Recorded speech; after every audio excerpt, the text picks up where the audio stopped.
আমাদের জাকির খানের পক্ষ থেকে যুদ্ধ ঘোষণা করব। জাকির খানের কোন নেতা কর্মীরা বিন্দু মাত্র কোন অন্যায় অপরাধের সাথে বিন্দু মাত্র কোন আপোষ করবে না।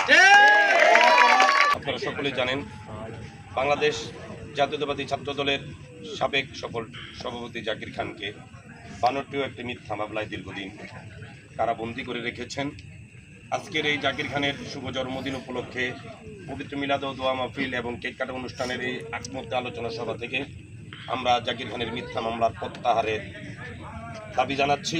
অচিরেই জাকির খানের মুক্তির জন্য বর্তমান সরকারের প্রতি আমাদের উদাত্ত আহ্বান রাখছি, যাতে নারায়ণগঞ্জের মামাটি মানুষের নেতা জননেতা জনাব জাকির খান কারাগার থেকে বের হয়ে মামাটি মানুষের পক্ষে, গরিব দুঃখী মেহনতি মানুষের পাশে সে যাতে সামাজিকতার রাষ্ট্রীয়তার সমস্ত কার্যক্রমগুলো মানুষের সাথে